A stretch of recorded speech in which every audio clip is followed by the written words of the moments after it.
الحمدللہ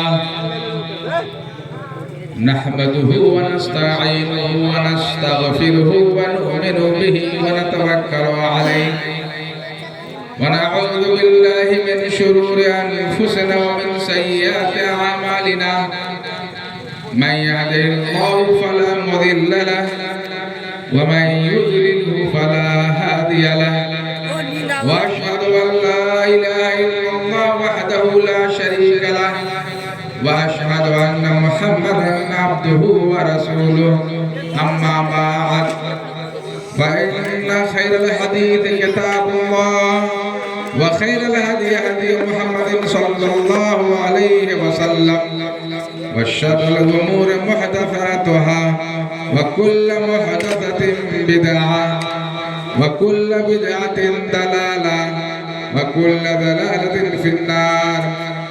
أعوذ بالله من الشيطان الرجيم. بسم الله الرحمن الرحيم. يا أيها الذين آمنوا كتب عليكم الصيام كما كتب على الذين من قبلكم لعلكم تتقون. وقال النبي صلى الله عليه وسلم من صام رمضان إيمانا واحتسابا غفر له ما تقدم من ذنبه. رب اشرح لي صدري ويسر لي أمري واحلل عقدة من لساني يفقهوا قولي. ربي زدني علما ربي زدني علما. سامعین کرام، اسٹیج پر تشریف فرما علماء کرام، عزیزی طلبہ و طالبات، دیگر سامعین و سامعات، آج کا یہ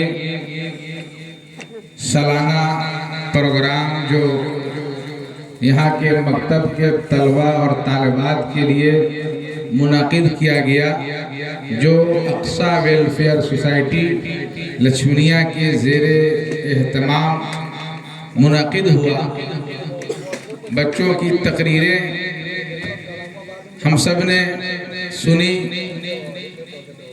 اسے پتہ چلا کہ یہاں بچے اور بچیاں کافی محنت سے پڑھتے ہیں، استاذ اور مدرس بھی کافی محنت سے پڑھاتے ہیں، ذمہ داران مکتب بھی اس سلسلے میں کافی توجہ دیتے ہیں. جو آج کے اس سالانہ پروگرام میں ان کی تعلیمی مظاہرہ سے پتہ چلا، سب قابل مبارکباد ہے. ذمہ داران، اساتذہ اور اسی طرح سے طلبہ و طالبات اور ان کے گارجین، کہ آپ کے اندر وہ دینی جذبہ ہے، دینی شعور ہے کہ آپ مکتب بھیجتے ہیں قرآن کی تعلیم کے لیے، حدیث کی تعلیم کے لیے، تاکہ بچے پڑھیں، آگے بڑھیں، دین کی تعلیم کو اور آگے سیکھیں. یہ مکتب کی تعلیم یہ بنیادی تعلیم ہے. آپ کے اندر دینی جذبہ ہے، شوق ہے، اپنے بچوں کو بھیجتے ہیں اور آپ کی ذمہ داری بھی ہے. اگر آپ دینی تعلیم کے لیے، قرآن کی تعلیم کے لیے اپنے بچوں کو مکتب مدرسہ نہیں بھیجیں گے تو عند اللہ ہم سے سوال ہوگا. اس لیے آپ اپنی ذمہ داری کو نبھا رہے ہیں، یہ بہت اچھی بات ہے. اور یہ دین کی تعلیم، قرآن کی تعلیم سکھانا، سیکھنا، پڑھنا اور پڑھانا یہ بہترین کام ہے. اللہ کے نبی صلی اللہ علیہ وسلم نے فرمایا خیرکم من تعلم القرآن وعلمہ. تم میں بہترین وہ لوگ ہیں جو قرآن سیکھے اور سکھائے، قرآن پڑھے اور پڑھائے. خطبہ حاجہ کے بعد ایک چھوٹی سی آیت پڑھی گئی ہے جس کا تعلق آنے والے مقدس اور خیر و برکت والے مہینہ رمضان سے ہے. اللہ تبارک و تعالیٰ کلام مقدس کے اندر ارشاد فرمایا یا ایھا الذین آمنوا، اے ایمان والو، کتب علیکم الصیام، تم پر روزے کو لکھ دیا گیا، فرض کر دیا گیا، کما کتب علی الذین من قبلکم، جیسا کہ تم سے پہلے لوگوں پر، تم سے پہلے امتوں پر روزے کو فرض کیا گیا تھا، لعلکم تتقون، تاکہ تم متقی بن جاؤ، پرہیزگار بن جاؤ، اللہ سے ڈرنے والا بندہ بن جاؤ. اس آیت کریمہ سے پتہ چلا کہ رمضان کے مکمل ایک مہینے کا روزہ فرض ہے، واجب ہے ہر مسلمان، مرد، عورت، عاقل، بالغ، مقیم اور صحت مند پر فرض ہے.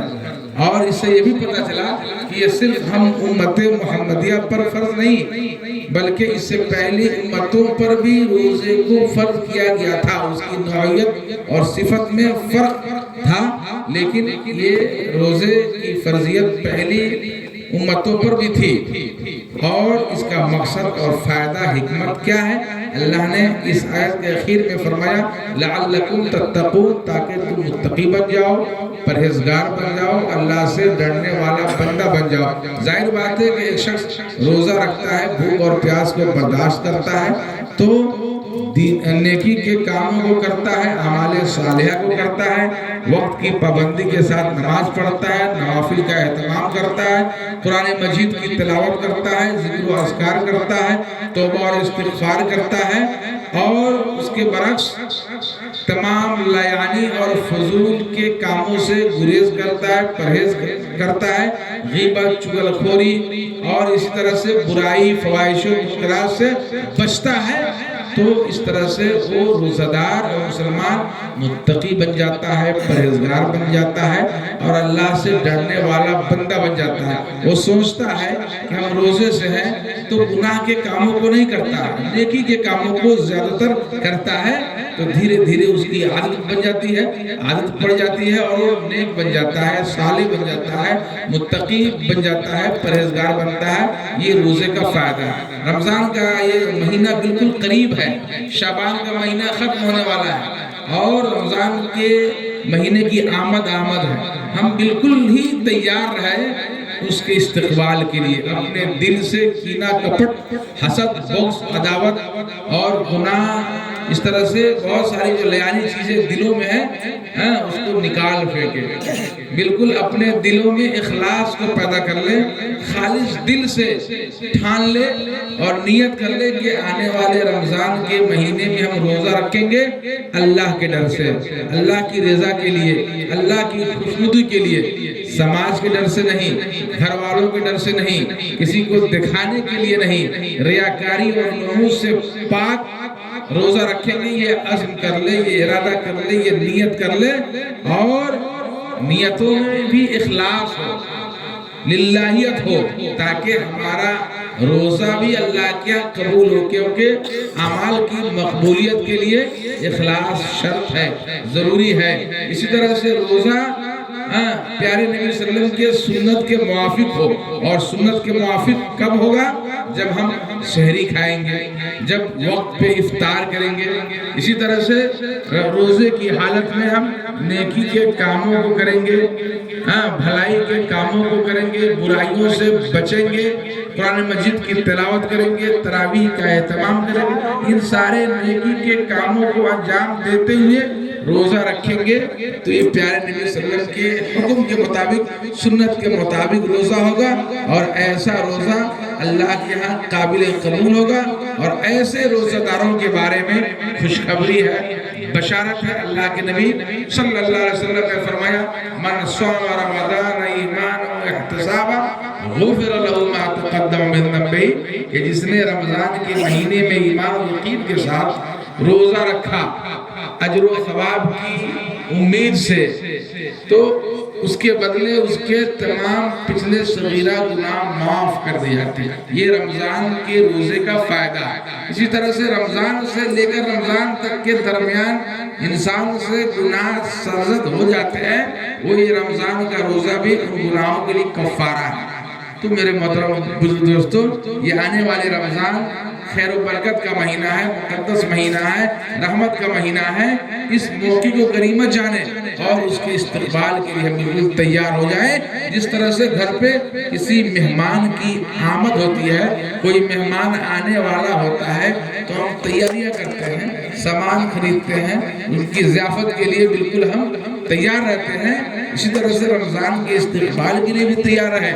2-4 دن جو بچے ہوئے ہیں اس میں ہم تیاریاں کریں، خریداری کریں، سحری کے لیے، افطاری کے لیے، اور جو دیگر مشاغل ہے، مصروفیات ہے، مشغولیات ہے، اعمال ہے، دیگر جو کام ہے، دھندے ہیں، ان تمام کاموں کو، تمام مصروفیات اور مشغولیات کو اسی ماہ شعبان میں پورا کر لیں، تاکہ رمضان میں بالکل فارغ رہے روزہ رکھنے کے لیے، بالکل فارغ رہیں قرآن مجید کی تلاوت کے لیے، فارغ رہیں نماز کا اہتمام کرنے کے لیے، فارغ ہو جائیں نوافل کے لیے، اسی طرح سے فارغ ہو جائیں ذکر و اذکار کے لیے، توبہ اور استغفار کے لیے، تراویح کے لیے۔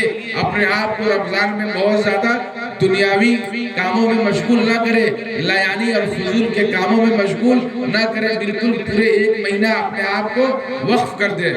11 مہینہ تو ہم کام کرتے رہتے ہیں، ہاں بہت زیادہ ضروریات کا کام ہے، ہلکے پھلکے انداز میں ان کو کریں، لیکن کوشش کریں کہ ہم بہت سارے مصروفیات و مشغولیات سے ہم فارغ ہو جائیں اور رمضان کا اچھے طریقے سے اس کا استقبال کریں، اور یہ ارادہ کر لیں کہ رمضان کا پورا فائدہ اٹھائیں گے، اپنے گناہوں کی مغفرت طلب کریں گے، اللہ تعالیٰ سے اپنے گناہوں کی معافی مانگیں گے، اور یہ آنے والا جو مہینہ رمضان کا مہینہ ہے، یہ اسی ماہ رمضان میں اللہ تعالیٰ نے مقدس کتاب قرآن کو نازل فرمایا۔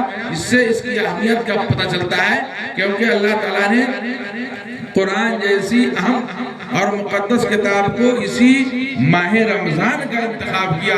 اللہ نے فرمایا شہر رمضان الذی انزل فیہ القرآن، یہ رمضان کا وہ مہینہ ہے جس میں قرآن کو نازل کیا گیا۔ تو آنے والا جو مہینہ رمضان کا مہینہ ہے، اس میں بالکل ہم ارادہ کر لیں اور رمضان کے مہینے میں ہم پورا فائدہ اٹھانے کے لیے بالکل عزم مصمم کر لیں، اور یہ بھی ارادہ کریں کہ اس ماہ رمضان میں ہم عبادات زیادہ کریں گے، اور اس کے لیے ابھی سے ہی تیاری کریں۔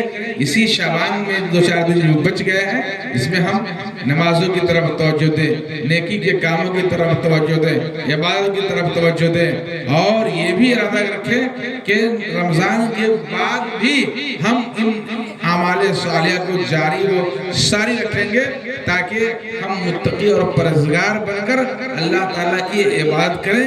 یہ رمضان کا جو فائدہ ہے، جو حکمت ہے، جو مصلحت وہ ہمارے اوپر فٹ رہے، کیونکہ بہت سارے لوگ رمضان کے بعد بہت ساری عبادت سے اپنے آپ کو کاٹ لیتے ہیں۔ ایسا نہیں ہونا چاہیے، وقت کم ہے۔ اللہ تبارک و تعالیٰ سے دعا ہے کہ اللہ تبارک و تعالیٰ ہمارے ان تمام محنتوں کو قبول فرمائے، جو سب مل کر یہ پروگرام کو ہم نے انعقاد کیا ہے، رچایا ہے۔ اللہ تبارک و تعالیٰ ہم تمام کی محنتوں کو قبول فرمائے۔ اللہ رب العالمین آنے والا جو مہینہ خیر و برکت کا مہینہ آ رہا ہے، اس میں اعمال صالحہ کی توفیق عطا فرمائے۔ اللہ تعالیٰ آنے والے رمضان میں مکمل روزے کو رکھنے کی توفیق عطا فرمائے۔ اللہ تعالیٰ آنے والے رمضان میں روزہ رکھنے کے علاوہ دیگر اعمال صالحہ، قرآن مجید کی تلاوت، تراویح کا اہتمام، اللہ کے راستے میں خرچ اور دیگر نیکی کے کاموں کو بڑھ چڑھ کر کرنے کی توفیق عطا فرمائے۔ اقول قولی ھذا استغفر اللہ لی ولکم ولسائر المسلمین۔ سبحان ربک رب العزت عما یصفون وسلام علی المرسلین والحمد للہ رب العالمین، والسلام علیکم ورحمۃ اللہ وبرکاتہ۔